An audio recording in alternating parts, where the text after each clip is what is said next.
Welcome. We are the Mental Barbell, your go-to resource for everything mental performance. We're here to talk about sports, sports psychology, and everything in between. Welcome to the ultimate mental performance journey. Welcome to the Mental Barbell. My name is Ian Reardon, and I'm joined today with Mr. Mike Mancini. Today, we're going to talk about a number of topics, including the Winter Olympics, how to maintain clutch performances in high-pressure situations, as well as some research in the field, and finally, a mental fitness challenge to help you stay in the clutch and avoid those choking performances that we'll talk about here in a minute. Mr. Mike, how are you? I'm doing great today, Ian. Just coming off watching 2 weeks. Winter Olympics are always a lot of fun to watch, especially for a lot of us who are not just sports fans, but fans of just human interest stories. And I have an Italian background, so I had a little affinity to watch this one, being in Milan and Cortina, and the geography and some of the backdrop of that as well too. So it's been a lot of fun. Absolutely. Yeah, I thought some of the the scenes there were just picturesque with some of the mountains in the background. The opening games were beautiful in those different ski chalet towns and things. Absolutely. Yeah. I thought it really showed off that northern Italy and that mountainous region up there. Yeah. It's been very cool to watch. I thought the opening ceremony was awesome.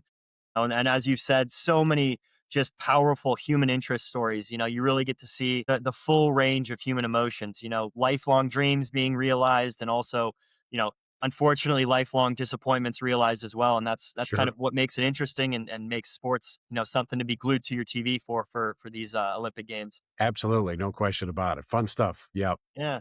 Did you happen to have any favorite events to watch, or what were your highlights? I always like the downhill skiing. I like the skiing stuff. I've gotten into some of the X Games stuff off the skiing, the snowboarding, and whatnot as well too. But probably at the top of the list was both the women's and the men's hockey tournament. That was fun to have both games go in OT and all that as well too. A lot of fun, a lot of good games, and a lot of great competition. That's for sure. Yeah, absolutely. I love the snowboarding.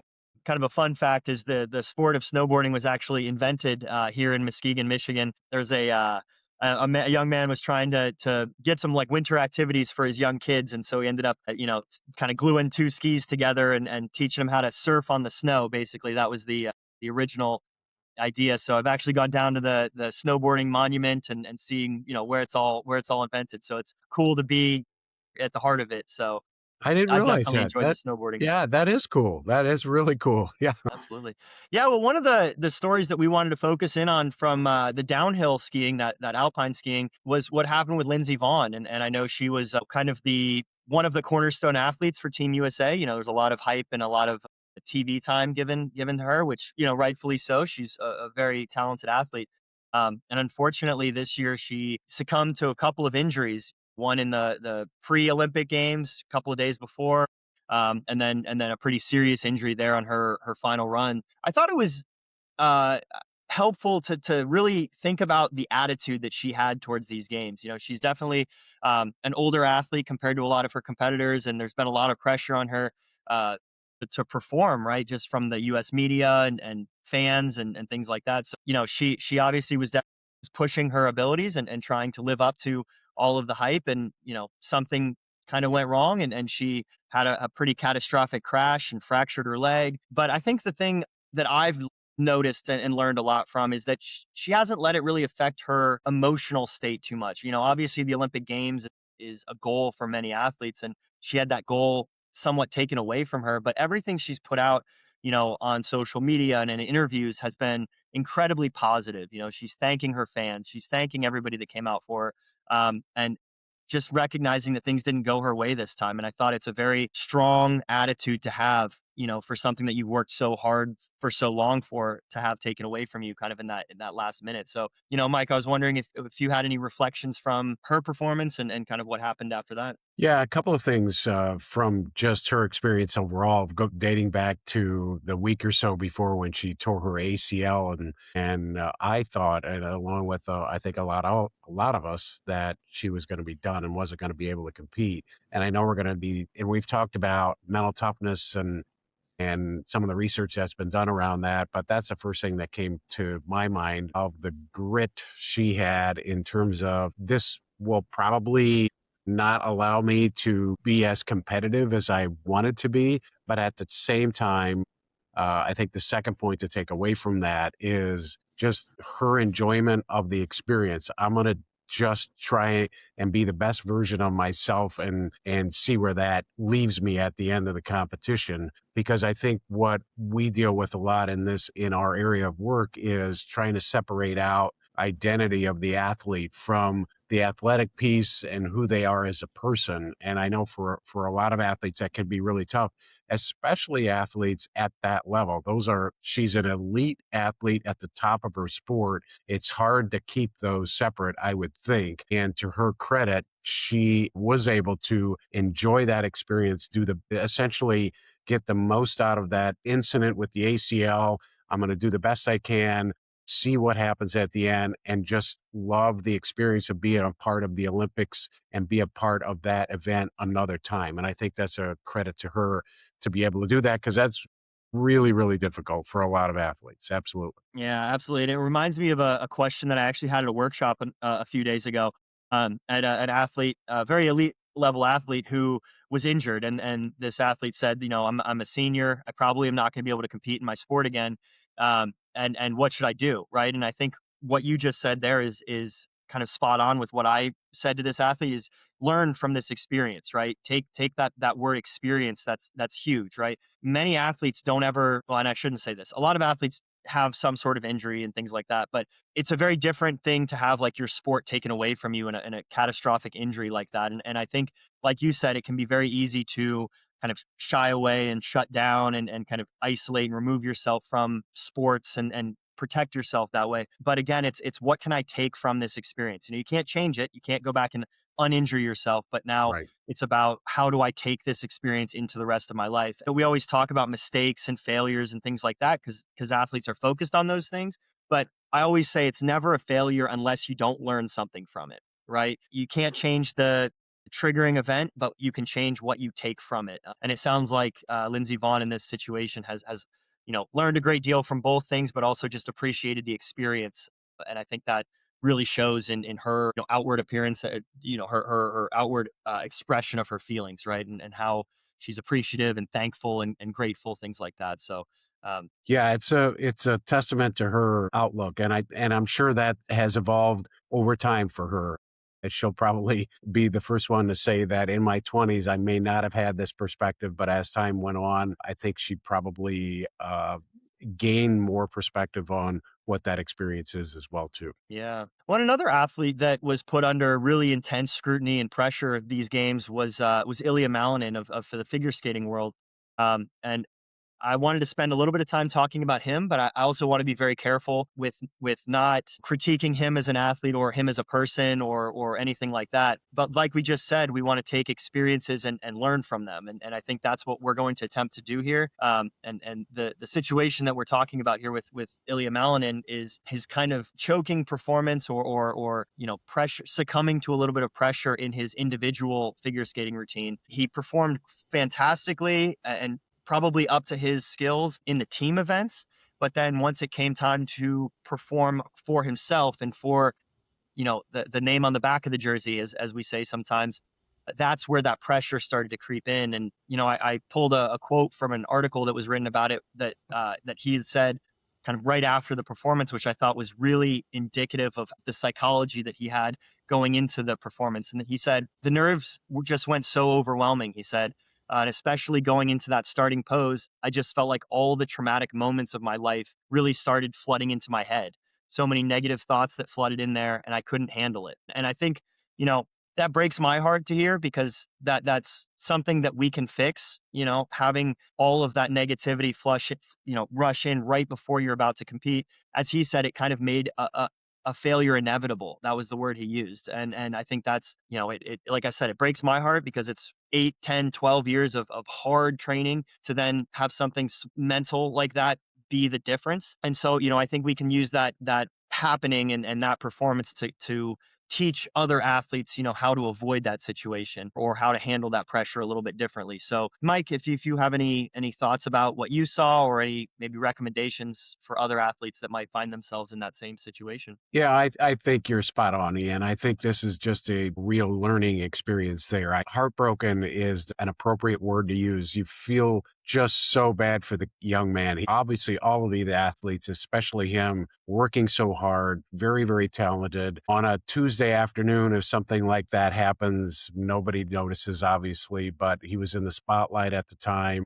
And it happened to happen at that moment, which you felt tremendously bad for him. But I think to your point, it does show that the learning piece to that is his admission of a lot of the negative thoughts that went through his head beforehand. And for the next time, and for any other athlete that's watching that and hearing that quote, how can I learn from that? So when I am in the spotlight, whether it's on a Friday night and I'm the quarterback for my high school team, or I'm in at this elite level and I'm in that spot again, how can I put myself mentally in the best place possible? That might not guarantee the outcome you want, but as we talked about a couple of minutes ago with Lindsey Vaughn, you essentially want to just bring out the best version of yourself in that moment and to give yourself the best possible chance to do that. And part of that is the physical piece. Am I physically ready to go? But a huge part of that and the foundation of all that, as we know, working with athletes, is that mental piece. How can I put myself the best setup mentally to be ready and prepped to go for this particular event? And I know we'll talk about some of the other sports through the Olympics and what happened as well too, but that can provide you that foundation to let go, trust yourself, and see what happens at the end and let the outcome kind of take care of itself. Yeah, yeah. I think that's 100% true. And, we can talk a little bit about the maybe the neuroscience and the biology of what I think happened, with Ilya there. And this has been echoed by a lot of professionals in the field, kind of thinking about muscle memory and automatic motor processes and things. But really, what happens with athletes in any sport, in any level, the reason that we practice and the reason that we do so many repetitions of the same movement is we're trying to create an automatic neural pathway. We're trying to create motor patterns that you can do without thinking. A great example of this is walking. Not many of us have to think about, move our right foot forward 2 feet, move our left foot. It doesn't work like that. It's an automatic process. And then what happens in these moments of high stress is our attention is now on outcomes. And it's like, am I going to be able to perform at my best? And we take those unconscious automatic pathways and those unconscious neural motor patterns, and we now move them into conscious control. And so now we're using different neurons in our brains to execute those patterns, right? To execute your skills. And it's not the same pathway that you've practiced because it's not now an automatic, it's now in your control. I think a great example of this, and hopefully all of our listeners um, can empathize with this experience. But if someone points out your breathing, right? If someone points out that you're breathing fast, and then you start thinking about it, you almost can't stop thinking about it, and your breath changes, right? And you're like, man, am I breathing weird now, right? And it's that exact process that's happening. A couple of things, you saw Ilya pull out of a spin early, right? He was supposed to do 2 or 3 spins and only did one.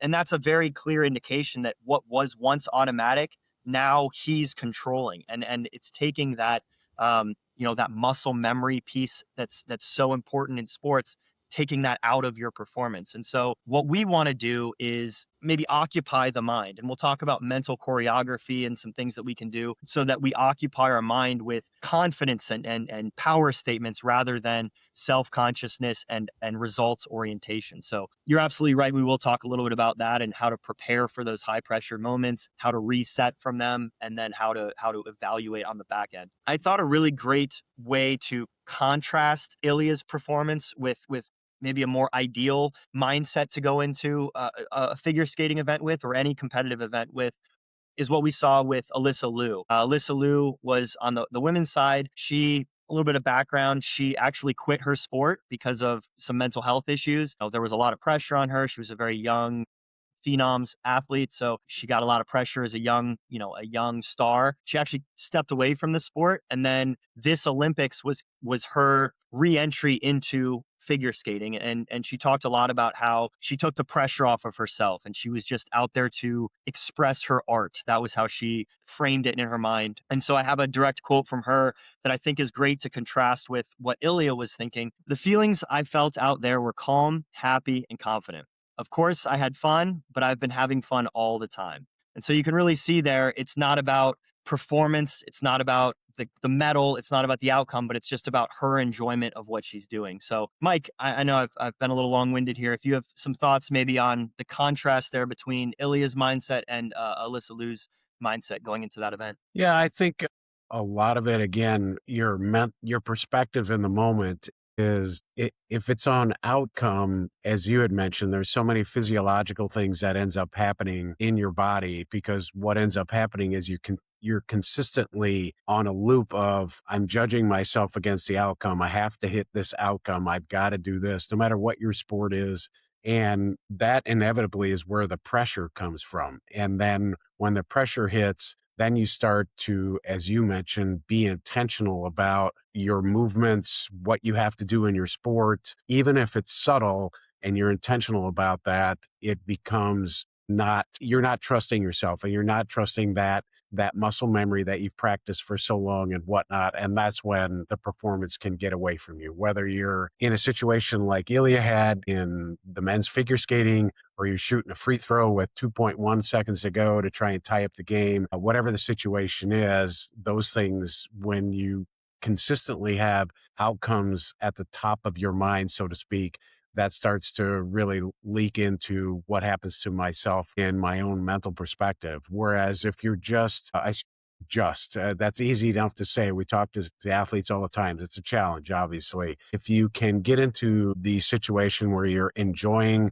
the process and you're just maybe focused in on one or two or three small process cues for each of your roles in your sport in the moment, you become more immersed in those small things. It simplifies the process. You're trusting yourself more. The next thing you know, your event or your performance is over with, and you look up at the scoreboard or wherever you're looking up, and you realize, wow, that was a pretty good performance. So it just really behooves the idea of really taking a look at where your perspective is and how can you put yourself in the best mental perspective before that performance even starts, and even as it kind of gets going a little bit too. Yeah, absolutely. And I think what you said about performing without that pressure, that really came up actually, I believe it was yesterday. So the figure skaters did kind of an exhibition skate where they just Yeah. got to, go out there and have fun and do what they love to do. And you could really see, Ilya almost looked like a different athlete out there. You're right. When the judges aren't judging you, when the performance didn't matter, he was throwing quads, he was throwing backflips, and you could really see it was just an unencumbered athlete that was enjoying what they did. And I would just that's the place that we want to compete at, right? That's where we perform our best. And so anything you can do to get to that lighthearted enjoyment of your sport, that's what's going to lead to the best performances. Another situation or athlete that you could really see this dichotomy with was Nick Baumgartner. He was a snowboard cross athlete. He's, I believe, 44 years old. So again, a little bit of the older athlete side of things. Last Olympiad, he got third in the semifinals, which precluded him from them then going on to the medal stage and competing for a medal. And that actually happened again this year. And the reaction that athlete had to the exact same finish and exact same placement could not have been more different. And we posted on our Instagram side by side, and I recommend everybody go and watch that. It's a little bit long; it's like maybe 2 minutes long, but it really demonstrates the effect of positive reflection on the emotional state of an athlete. So 3 years ago, when he last competed, he talked about disappointment and being sad, and it hurt his performance, and that he was just in a bad place. You could see it on his face. He's holding back tears, and then 4 years, 3 years later, he's beaming, he's happy, he's, giving flowers to the other athletes. He's just thrilled to be there. And you can just see that he is so much more happy and enjoying being there. And it's going to lead to better performances in the future because he's going to want to train. He's going to want to compete again. Whereas the first iteration, you know, it was painful. You could see that he doesn't want to be in that place again. So I would commend Nick Baumgartner. You know, if you're listening, if this reaches you, it's clear that you've done a lot of mental work, and we commend you for that. And I think, you know, it really shows and puts on a great role model and great example for other athletes. So Mike, if you had Yeah, any thoughts. yeah, that Instagram comparison is fantastic because it really does show a 180 from where he was in the last Olympics and where he is now. And you felt for him in that last one. You certainly did when he described the pain that he felt and how much time and effort he put into the sport and training for it, and it didn't work out the way he wanted it to. Again, that outcome. And of course, yeah, they keep score. You know, that's why athletes train and play. That's the challenge they have for themselves, and that's what makes it fun for themselves. But when it becomes a little bit too much of a purpose or a perspective is when it kind of shades your own perspective. And this is a great example of learning from an experience. In Nick's case, he learned from what happened in the last Olympics and changed that perspective for himself again to just go out and just going to do the best darn job that I can because I'm having a blast. And even in some of the interviews I saw with him after he raced this Olympics here the last couple of weeks, the smile, the exuberance, the enthusiasm, it was just as if him and a bunch of buddies went out for a weekend up in Muskegon and did some Yeah. snowboarding. He was just having a great time, and it really showed too. And I think in his performance, I thought, and if you ask him, I thought he's probably would say he did pretty well. And I think it was because I was enjoying it. I trusted myself and I trusted where my training was.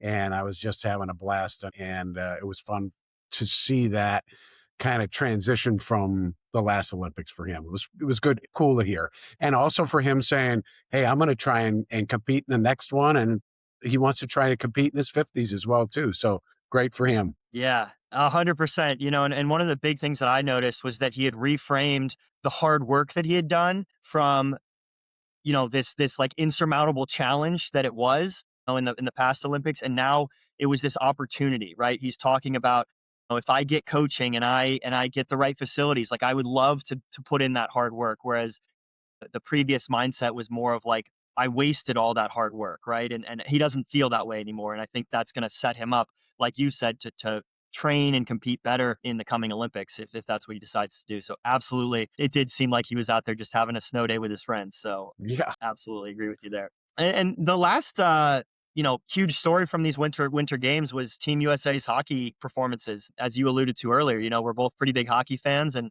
I thought it was just spectacular watching the men's and the women's teams playing all through. Right, the women's team having just an amazing shutouts, a couple of shutout games, and having, I think it was the longest streak maybe of no goals scored for that team, and just seeing them all play so, you know, so well. It looked like they were hitting that flow state and team flow, and then, you know, the men also winning their gold medal. I think it was some 40 years to the day from the Miracle on Ice game, which was very cool. What were some of the things that stuck out for you?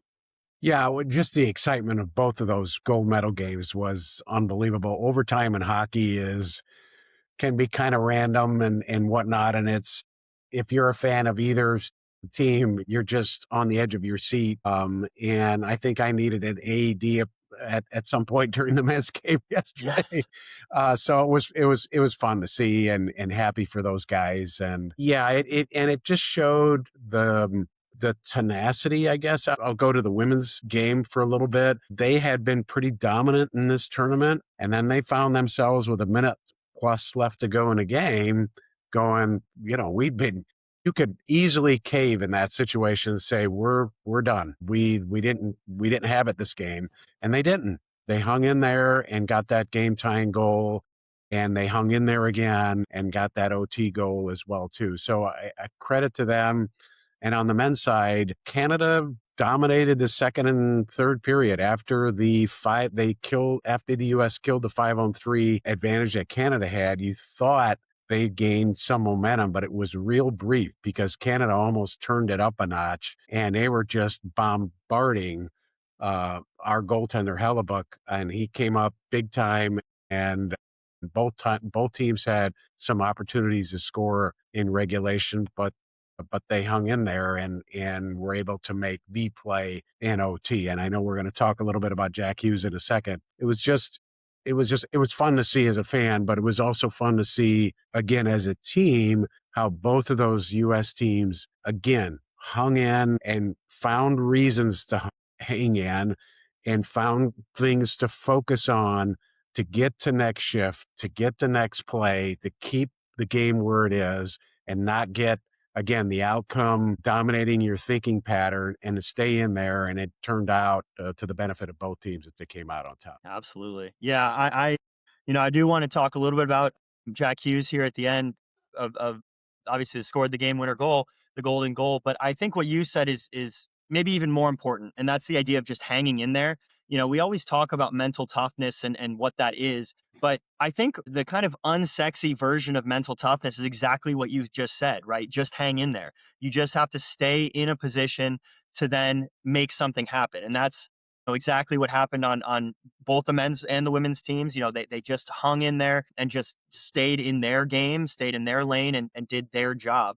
And so, the Jack Hughes scenario that you mentioned there or alluded to in the third period, he got his teeth knocked out, right? He got lost, I think his couple of front teeth, he got stick to the face, which for most of us normal, human beings would probably be enough to sit you out of the game, or at least enough to throw you off mentally enough to not play at your best. And I think what we saw with Hughes is that he hung in there, right? He didn't do anything extra. He just stayed in there. He played his game and then was able to capitalize on game winning situation. So I think a lot of times we think mental toughness has to be some Herculean effort or some huge movie worthy effort, and often it's just not letting situations push you off your game, right? Staying in your zone, staying in your pocket, getting a great pass from a teammate that made a hell of a play, and just doing your job, right? Not letting everything else throw you off your game. So I really like that you use the words hang in there for both Yeah, teams.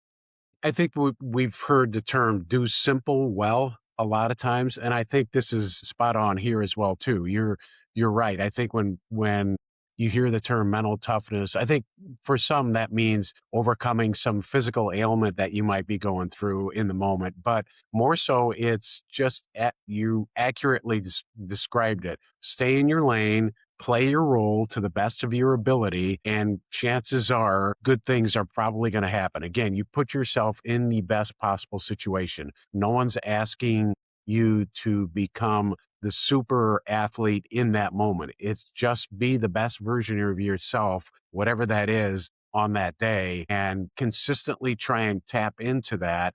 And you're going to put yourself in a position most of the time where then some good thing might happen, and that is getting a great pass and a shot off. It reminds me of, I'm a Blackhawks fan. It reminds me of Duncan Keith taking a puck to the teeth to try and block a shot during one of their Stanley Cup playoff runs. I forget which one it was, and he came right back out there and finished out the game and played well. But again, he was just trying to be the best version of Duncan Keith at the moment. The same thing with Jack Hughes. Just let me run out there the next shift, and Pick up I'm my just going to teeth. be the best version of Jack Hughes that I can. And he was certainly that. He didn't try and skate through 9 guys and felt like he had to do that. He was just, I'm going to play my role. The puck got down in the offensive zone. I need to be in the spot to grab a pass, and he took a great shot and scored. And it wasn't a superhuman effort to do that. It was just him being the best version of himself in that moment. Yeah, and then just being in the right spot at the right time, which is Right, exactly what he needed to do. right, right. Yeah, absolutely. I think, another important factor here is the Gaudreau story and the Gaudreau brothers who Mm. were tragically killed earlier in 2025. That was a really big part of Team USA kind of coming together and rallying behind something that's bigger than just sports. And I wonder, what degree that played in their level of mental toughness, right? You're going to always be willing to push through more when you're doing it for something. And I think, they had the jersey 13 in the locker rooms for all of the Team USA games. They had the children of the two brothers come out on the ice. Yeah. And so I think there is also that sense of having like a greater purpose, you know, knowing that it's bigger than just hockey.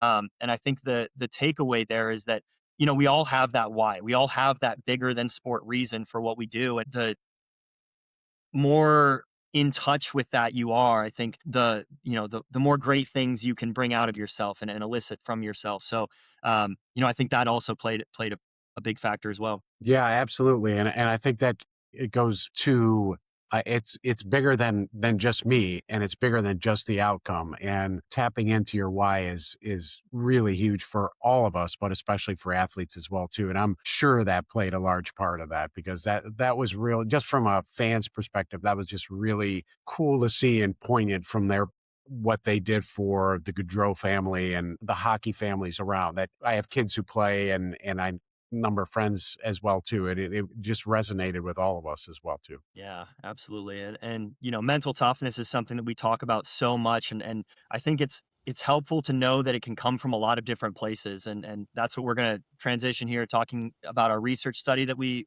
posted about. But mental toughness is so multifaceted, right? It's we often we know it when we see it, right? There's a classic line there, but the way it feels and the mechanisms are so complex that you really can develop that sense of mental toughness from a lot of different places. And that's what we want to talk about here with this research study. It came out of, I believe, Indonesia, but this research group took 407 athletes, so a very big population size, 264 men, 143 women. So it was relatively even across, maybe a little bit more weighted towards the men's side of it. Um, but this was a correlational research study that was conducted earlier in 2026, where they distributed surveys to all these athletes. So there were a couple different sub surveys within that, including the mental toughness scale, the sports imagery inventory, and then the anxiety subscale of the emotion in sport scale. So they were testing these athletes on their level of mental toughness, their level of anxiety in sport, and then their ability to visualize and do that sport imagery. And what they found, pretty unsurprisingly to us and anybody really in the know, is that athletes that had higher sport imagery skills were lower on the anxiety scale and then higher on the mental toughness scale. So athletes that were able to visualize and put themselves in challenging situations are then more able and more skilled at pushing through those situations in real life, which is what this research study showed. So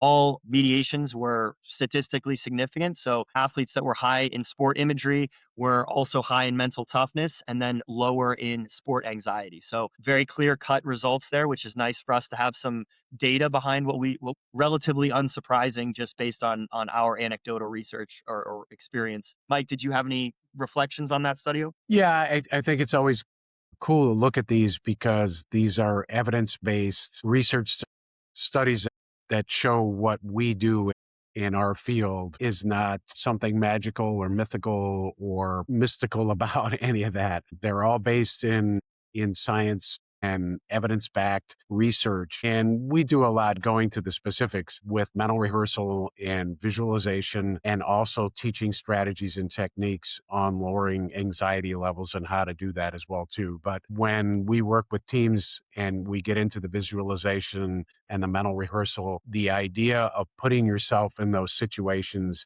and getting as good as you can with the visualization piece essentially puts your mind at the very same spot you're going to be the next day in the game or the next week in the game as well too. So it's not when you get to the game or they get to the competition, it's not something that you've never experienced before. So the more you can do that, the better you can get at the visualization, the mental rehearsal piece, the more of and I'm going to really generalize it here, the more of been there, done that kind of a thing you can have for yourself. And it's easier then to trust your skill set.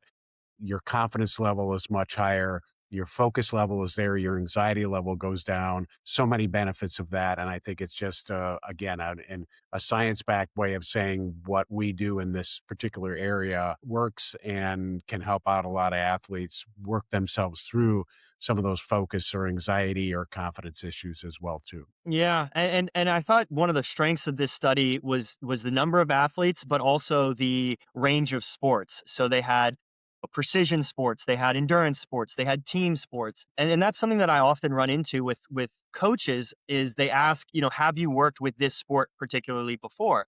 And sometimes the answer is yes, sometimes the answer is no, but it almost doesn't matter. And I know that's a little bit reductionist, but what these studies show is that the mindset doesn't change, right? What you're doing might change, right? You might be hitting a ball, you might be, swimming, you might be figure skating, but the brain is still the brain. The mind is still the mind, and it still responds to pressure and stress in the same way. And so studies like this really show that, there's it applies across sports, and this is also across age groups as well, that these skills are not specific to one sport, right? They are skills that really are applied in all areas of sport and larger in life, right? If you get good at performing in high pressure situations, you're going to be better at public speaking, you're going to be better at interviews, you're going to be better on dates, right? You're going to be better in all these pressure situations. So, I love teaching imagery, and sport imagery is something to help with mental toughness, and I think this study really gives some credence to that approach. And I think, just in general, being able to perform in those high pressure situations is really kind of at the crux of what sports is. We're all kind of preparing to perform at that highest level, right? We care about, the weekday games and the mid-season games and things, but really the athlete's mindset is always focused on the biggest game that they have and the biggest championship they have. And that's where the pressure can really push athletes into either clutch performances, like we saw with Alyssa Liu and John with Hughes with the men's hockey team, or pushes you into more of that choking condition that we saw with some other athletes on Team USA. So it really is that high pressure then that forces kind of one or two situations, and we want to put all of our athletes in the position to clutch it out, to do the Jack Hughes thing and stay in your game and score that game winning Olympic winning goal.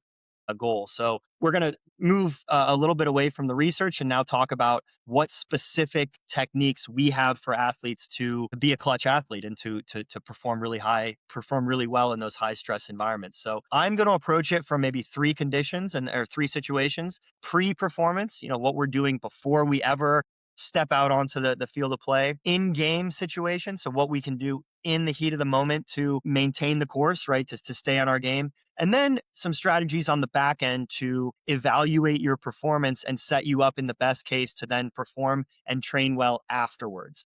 Mike, we'll get started here with the preparation phase. So, what are some things that you teach your athletes and you work with your athletes pre-performance? One of the biggest ones is to have a pre-competition routine, whether that's right before a competition or even days leading up to that. And also trying to legitimately tap into the reasons why they should feel good about themselves going into competition. I call it a confidence resume. We work a long time with trying to really get in depth onto all the reasons and many different aspects of their athletic and outside their athletic lives of why they should feel good about themselves to kind of help not only prep as they get into the competition, but also as they work them, and we'll talk about this here in a minute, but as they work their way through the challenges during competition to be able to lean back on that as well too. So many times confidence kind of rides the roller coaster. You have to have something good happen to yourself first, then you got to feel that's when you start to feel confident and good. And then when something bad happens, you start to tailspin a little bit and it goes up and down and so forth. But what I try and work with athletes is that pregame routine and trying to find real practical reasons why they should feel good about their game going into competition as well too. Yeah, I love the confidence resume idea. I use something very similar. I call it like the highlight reel. I always liken it to the Sports Center top 10 plays. If you can create, a Mike Mancini top 10 plays in your mind, and run those through before you step out, that's going to be that really confident mindset to have.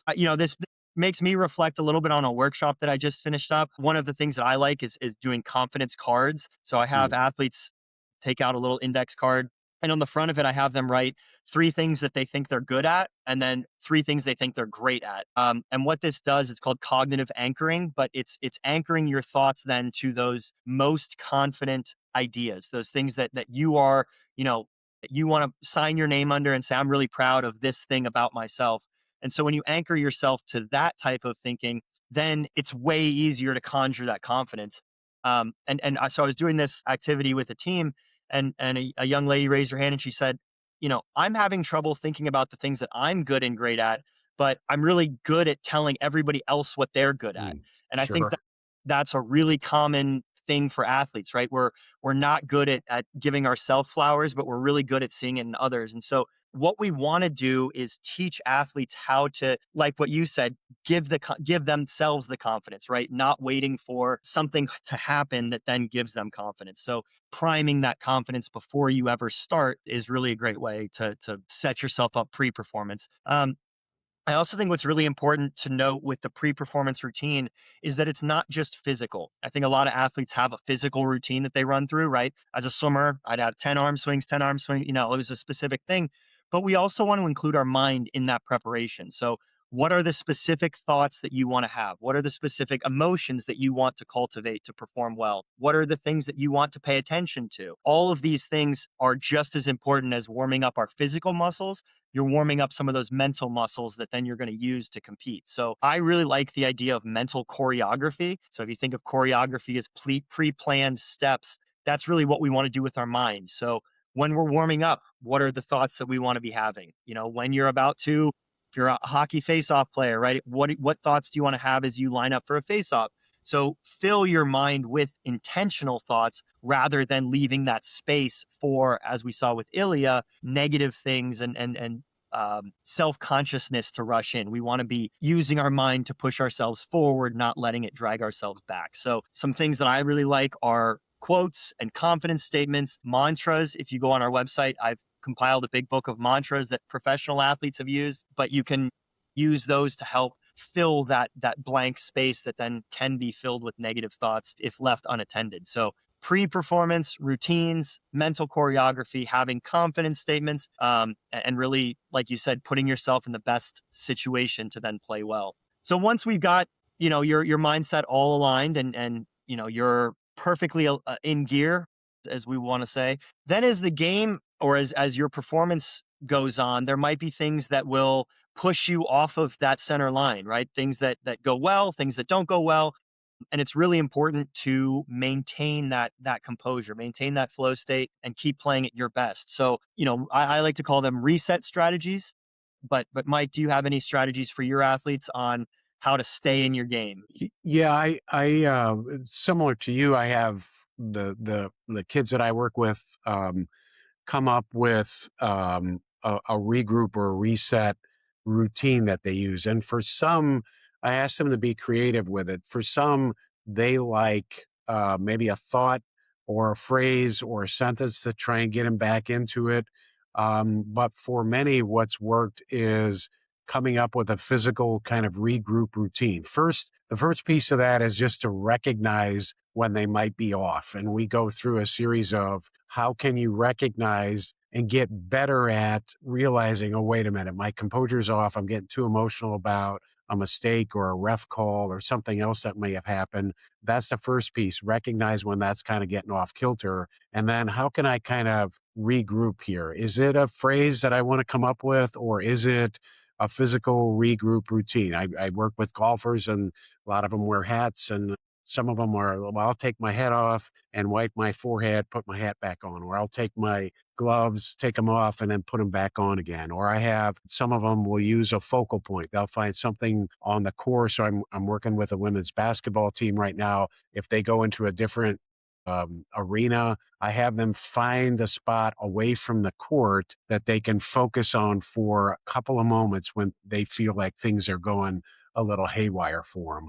And then once they kind of mentally kind of snap out of that a little bit, and then find again, what's your role in the moment and find one or two focus points, process cues that you could just hone in on. Can't control a lot of other things, but what you can do in that moment is find those one or two focus points and just get back to honing in on that and then just keep going and trying to repeat that as much as possible. Yeah, I love the idea of a focal point.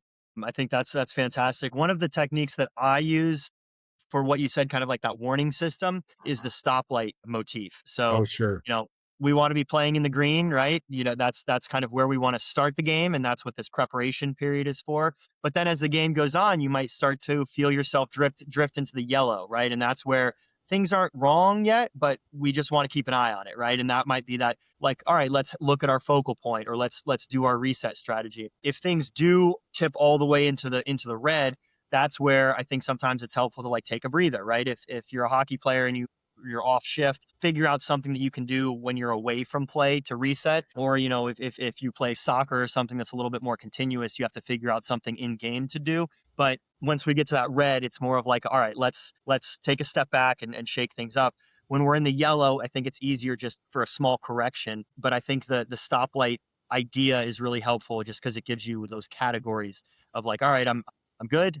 I'm in the yellow, or I need to do something different. So I always love those. I think another great reset, being that a lot of athletes compete with teams, is a social reset. So if you're able to say, like, to a teammate that you trust or something, be like, man, I'm feeling off. Like, get me back to what I Mm. need to do. Right. And that person can give you some feedback saying like, no, oh, man, you're playing great. Like, just keep doing you. Right. Or some feedback from other people. Sometimes we get so wrapped up in our own thinking that we just need an outside perspective. So whether that come from a teammate or a coach, but you can get that like social reset feedback a little bit. I know another one that we often talk about and I often coach is breathing and breath work. So having a specific breathing pattern, or we call it the physiologic sigh, where your exhale is longer than your inhale, something like that, to kind of take over your vagal tone, which is where a lot of that anxiety lives. And so you're trying to reset your nervous system with a big deep exhale, big deep breath. And that can, like I said, if you're in the red, that can really help you shift back into the green, where you're going to find that flow state and you're going to find your best performance. Absolutely. I think it does come down to two things, right? Being aware of the mental state that you're in. And I think that's sometimes a bigger piece of it. But then the other part is, when you do notice yourself drifting, having a strategy to get back to playing well. I think those are fantastic. And again, it doesn't really matter which one you choose. It's just, pick one that you like, that works for you. I love, you were saying that you make your athletes be a little creative, because I think that makes them own it, right? You're not telling them what to do. They're coming up with their own idea and their own strategy. Yeah, and I love your thought about asking teammates, because going back to your point about when you were working with the team and the individual athlete mentioned it's hard to come up with reasons for me to feel confident, but I can come up with 30 reasons for my teammates. Yeah. We are our own worst enemies because we want to hammer ourselves consistently. And so we can easily get really caught up in those negative thought patterns quickly, and they could really exponentially get bigger and bigger in a hurry. So reaching out to a teammate can be really, I love that idea. Really helpful of, hey, wait a minute, you're Ian, you're fine, you're good. And these are the reasons why.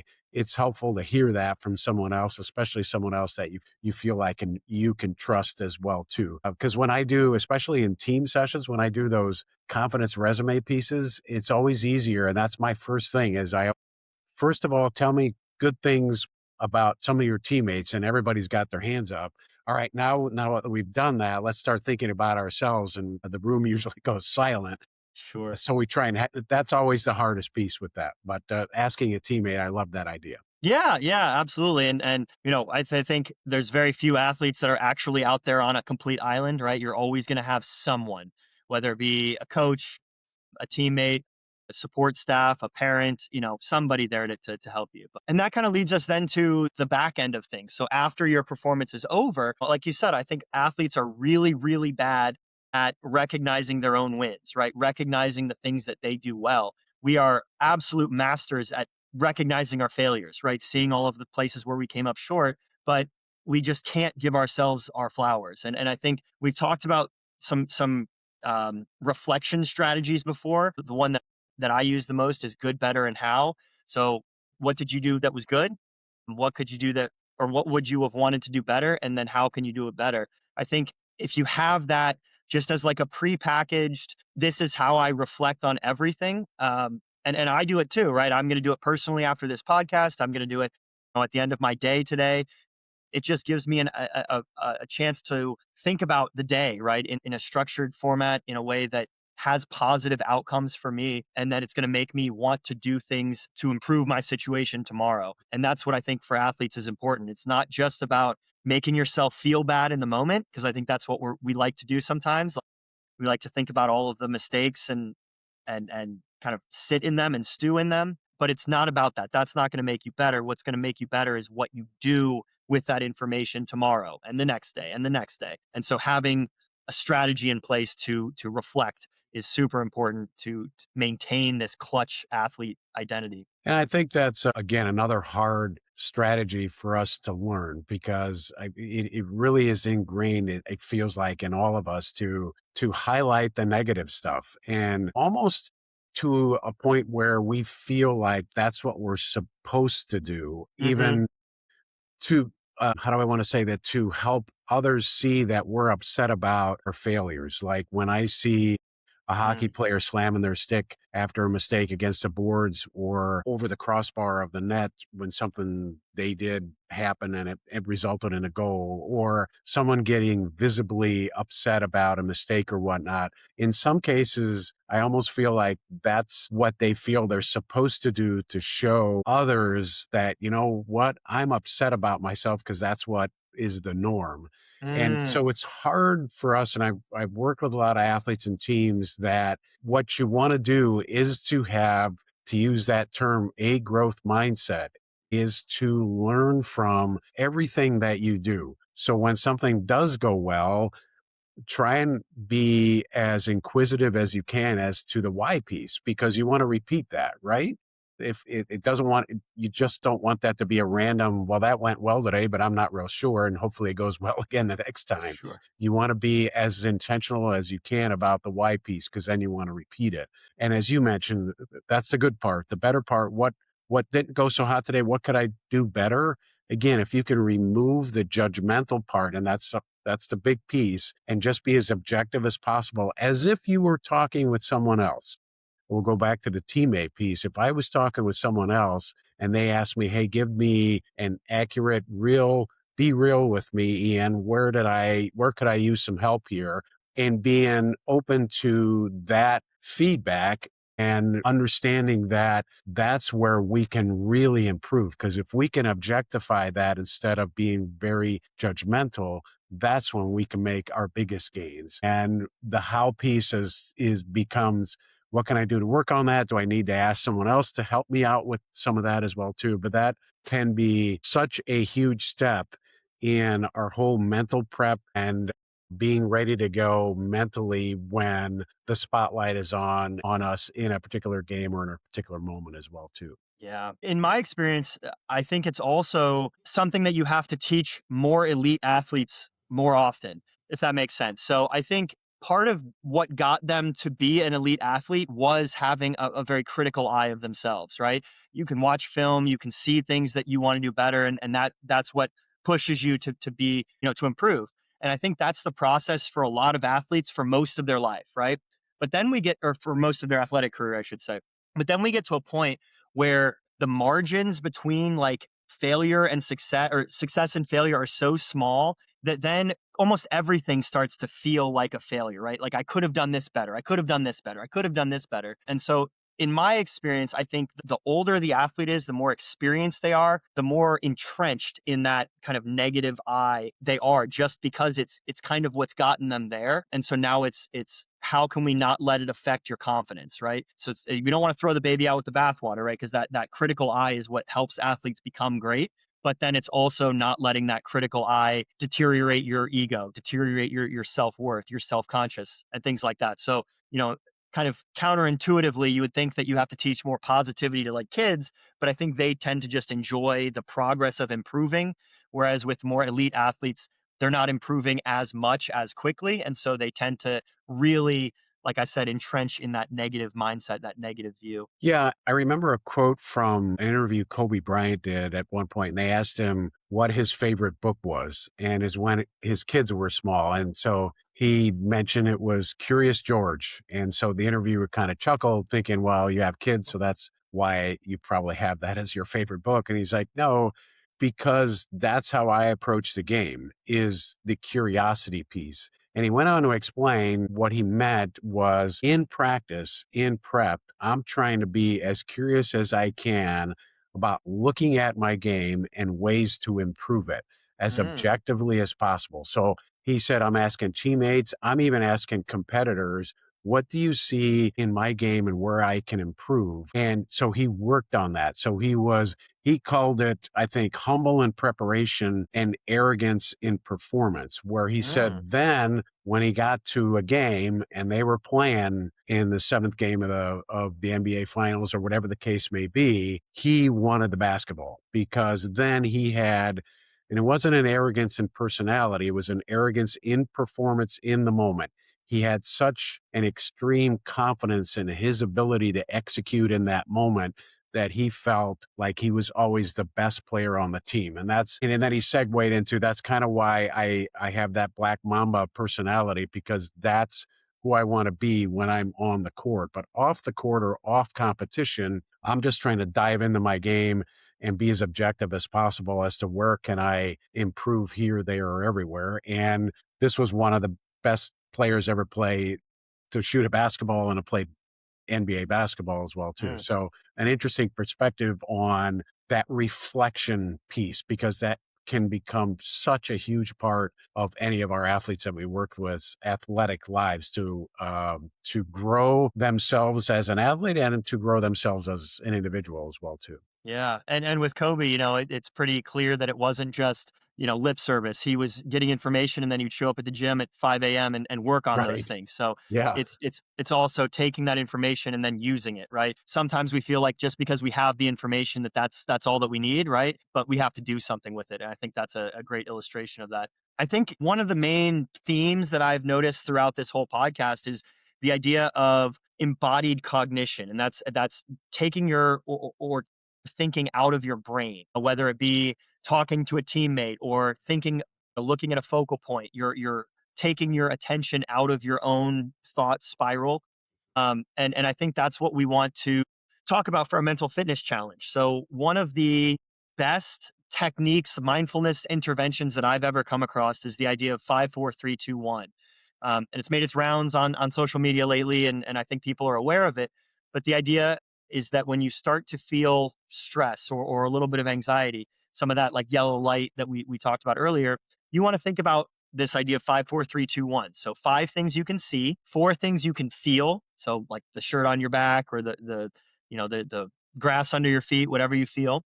3 things that you can hear. So it could be crowd noise, could be the game, could be whatever the music you're listening to. 2 things you can smell and 1 thing you can taste, which smell and taste are a little bit funky sometimes, but I still think it gets the purpose. It gets the goal achieved, which is, you're thinking about things that are not necessarily in your conscious train of thought. You're trying to be mindful of the moment. And so right off the bat, we start off with 5 things you can see, which, Mike, to your point, back to the focal point, something you look at and that can serve as that reset strategy for you and your nervous system. That's the where we start, right? So 5 things we see, 4 things we feel, 3 things you hear, 2 things you smell, and 1 thing you can taste. And that's the process. I used to do this a lot when I was in training, in training to be a counselor, is I would walk with athletes around a building, and we would do this out loud, right? And sometimes you could tell that the more stressed the athlete was, the harder that this was because they were almost distracted by their internal dialogue. And so if this is something that you can do when you're not stressed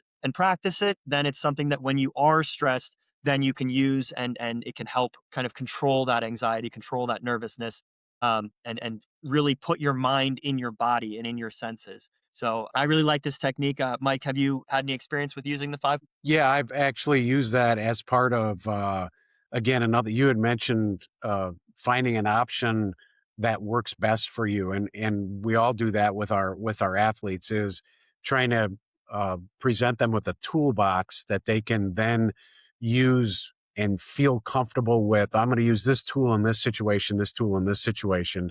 And that's one I've used a number of times as well, too, with athletes. Be able to get them, once they're aware where their thoughts are and emotions are getting along on the negative train, so to speak, once they're aware of that, how can they can kind of reset themselves and take themselves out of that negative moment is that 5, 4, 3, 2, 1. And you're right. The taste and the smell are always the hardest sometimes, but it's an opportunity for them to get themselves out of the moment, as you mentioned, to kind of focus in on something else and then come back to the moment and with a new perspective and maybe a new focus point as well too. So yeah, I've used that a few times. It's been real helpful. In some cases, I've even used this early on when I work individually with athletes, is to teach them, okay, we're in a room, or even if it's over a video connect like this, tell me 5 things you can see just in your room. Now tell me 4 things you can feel. And we go through that process just so they start getting used to that perspective and getting better at their 5 senses, because then we also try and tap into that when we work with visualization, because the more you can use your senses in that mental rehearsal and visualization piece, the more profound and the more impact that visualization can be for you as you use that strategy in your mental game as well too. Yeah, it always is amazing the interrelatedness of all of these techniques, Right. right? You Yeah. get good in one area, it's going to help you in other areas. So, Yeah. and I think the skill with this one is not necessarily in the technique itself. I think it's, it's pretty easy to look around and see 5 things here, 5 things, like that part's pretty simple, but I think the skill comes in recognizing when to use it. Mm. So like often when we're very stressed and overwhelmed, we don't have that mental clarity then to say, all right, I need to take a step back and to take control of this feeling. It's very easy to get wrapped up in those feelings of stress, anxiety, being overwhelmed. And so almost having something to remind yourself to like come back to, your senses and be mindful and get out of that thought pattern. I think that's where the skill lies, not necessarily just in like being able to identify 5 or 4, 3 things. Right. So Right. for everyone, I think repetition is key here.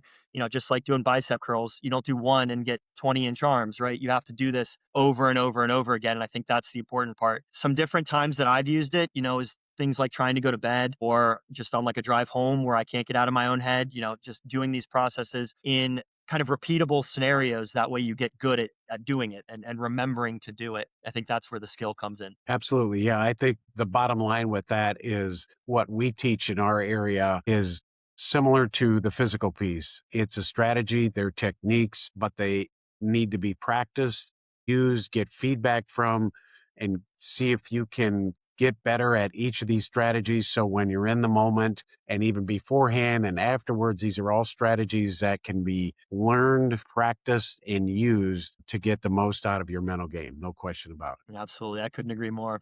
Well, Mike, I appreciate all of your insights here. As always, I always feel like a better mental performance coach after talking and sharing some ideas. Same here. Were there any other ideas or things that you wanted to bring up here before we wrap up? No, I don't think so. I think the Olympics provide us with a lot of different scenarios and perspectives to kind of look at, as well as just the fun of seeing all the athletes compete. So it provided us some things to talk about today, but really coming off a great Winter Olympics was a lot of fun to watch, and being able to use that to kind of talk about some of the things that we work with as well too. Absolutely. And one of the things that I've noticed just in, as time has passed with the Olympics is how much access we get to the athletes. I remember growing up, you would just get the 30-second TV interview and that was it. But now with social media and all these other things, you're getting, the kind of a running dialogue of their internal thoughts on social media. A lot of times you get to see the background or the warm up area and the behind the scenes things. And so I've really learned that, or I've seen that you can learn a lot from watching these athletes and how they approach things like the Olympics and learning about some of the background stuff that we maybe haven't gotten to see as much in the past. But yeah, very cool. Good stuff. Absolutely. And that's a wrap for episode 20 of the Mental Barbell podcast. If you found value in today's discussion, please be sure to subscribe, leave a review, and share it with a teammate or coach. For more mental performance training and personalized coaching, visit thementalbarbell.com and follow us on social media at The Mental Barbell. That's it for this month. See you next month.